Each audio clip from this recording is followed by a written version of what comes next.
Gibutyag sa usa ka VR driver nga dunay nanawag sa iyang cellphone ug mipasalig nga hatagan siya og 30,000 nga ayuda. Ako'y napilian niya nga ayuda, 30,000. Sabi na pag-interview niya nga na senior, napilian ka na ako kay gani mo tuplok-tuplok sa ka ng parte ng Willie ba.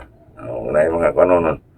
Mo nang natuplukan sila nako. Padayag ni Abdon Vismanos, ang caller nagpaila nga konektado kang Willie Revillame ug gani matud pa gipaistorya pa siya sa magyud og tingog sa maong TV host sa usa ka game show. Mao gintingog ka.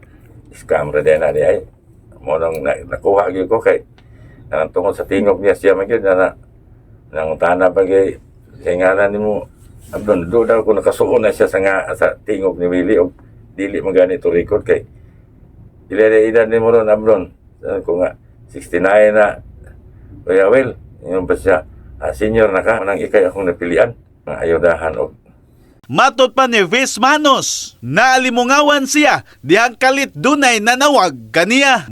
Nalimungawan na ko natuog ko yung mangita mag Gcash nangita og Gcash sa gawas ayo taas SM ayaw lang ari sa kanang sa nang mga daplin mga tinatindahan lang kay kanang kwento Gcash unya ina dito nga kanang cash in ka anang yang gingon dili lagi ko kayo suito na parte ng Gcash unsang cash in cash out kay ang nabusod lang sa kong utok nga padalhan ko 30,000. Mihatag og instruction pa kaniya ang maong caller nga ipa-cash in ang kwarta nga ipadala. Sige makunon ang iyang cellphone sa nanawag nga kasi man nag-ilad ba naman nag-scam. Yan siya nga, okay, ipalista sa kwan diya kanang taga Gcash mo ni akong number. Ilista po ito na. Anday, wala ka nang bayar ba ani tag 50 kada libo.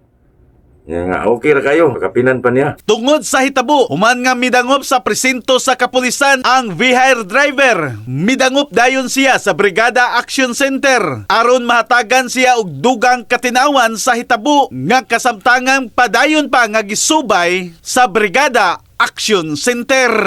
In the heart of changing lives, ako si Brigada Alan Tangkawan sa 90.7 Brigada News FM Cebu, the Music and News Authority.